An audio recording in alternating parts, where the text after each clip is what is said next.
Are you ready to get that core strong and protect your lower back? If so, you're gonna love today's video.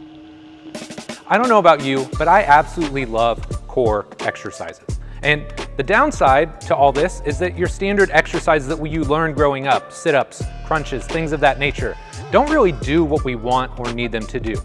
So the exercises that I'm gonna share with you here today are fantastic because they're gonna improve your posture, your alignment, and your movement. And best of all, they require little to no equipment, so you can do them basically anywhere or even just from the comfort of your own home.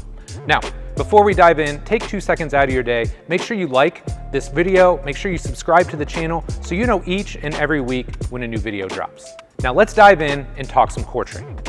Okay, so when we're going through our core exercises, there's 3 cues you're gonna hear me say time and time and time again, because they're really important. Number 1, I want you to think about reaching long. When we reach, that drives our thorax and our torso back, and it's gonna help us find a better position. It's gonna help us set our core more effectively. So that's number 1, reach long. Number 2, we're gonna exhale fully to get our abs. So inhale, exhale, get all that air out. You should feel like your ribs are tucked in, and then you can feel these little skinny ab muscles on the side, okay? So exhale fully to get your abs, number 2. And then number 3, once we're here, we're trying to keep that back flat. Regardless of what activity we're doing, we wanna keep the back flat throughout. So the first core exercise I wanna share with you today is called a dead bug. Now, chances are you've seen this, you've maybe tried it before, but let's make sure you're really locked in and doing it right.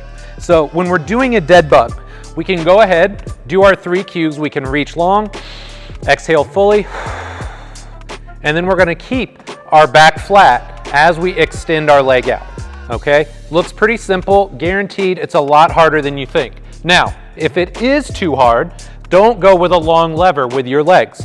To start, keep everything flat and then just tap your heel to the ground. Remember, it's not how far you move, it's about keeping this back flat and stable throughout. Now, if the standard variation is too easy, go ahead and you can alternate arms and legs. So when you go to a longer lever like this, it's really gonna crank up the intensity and really gonna crank up the challenge for your core.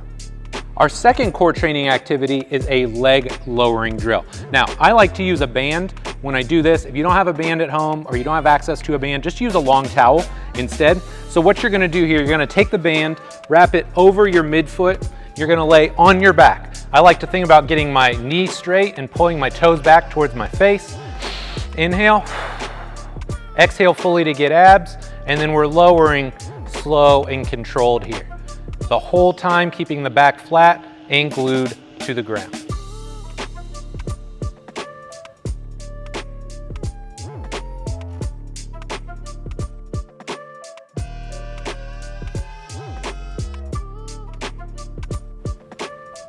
Our third core training activity is called a PNF activity, okay, or a 3-month PNF. So in this case, what you're gonna do, you're gonna lay on your back, reach long, exhale fully to get abs. Now here's one thing that's subtly different about this. Now, once you're in this position and we're set, I want you to think about as we take our arms overhead, we're trying to get our fingers or our thumbs as far apart as we can. So in this case, my right hand is opening and my thumb is going down towards the ground. The arm that's closest to my thigh is coming down as well. So I'm bringing them together. Inhale, exhale to find your abs, and then I'm thinking about getting these thumbs as far apart as I can. It doesn't look like a lot, but not only are you gonna feel your core, but a lot of those smaller mid-back muscles as well. Our fourth and final core training exercise is a wall press ab. So what you're gonna do in this case, you're gonna lay down. Now instead of your reach being up, your reach is gonna be through the wall. So think about reaching long through the wall. Exhale fully. Get those abs, lock them in, and then we're just gonna extend the leg out from here. Again, don't worry about how far your leg gets towards the ground. Make sure you keep the back flat and the abs engaged throughout. If this version is too hard, go with a heel tap variation instead. In this case, all you're gonna do is just tap your heel to the ground, and the shorter lever will make this exercise a lot easier. All right, my friend, that does it for this week's video on core training 4 of my favorite core exercises to make sure you keep that core strong and your lower back healthy. Now, before I let you go, if you want to check out a deep dive on the dead bug, all the progressions, all the regressions that I use, make sure watch this video because I think it'll really help you out. As always, thanks so much for watching and make it a great day.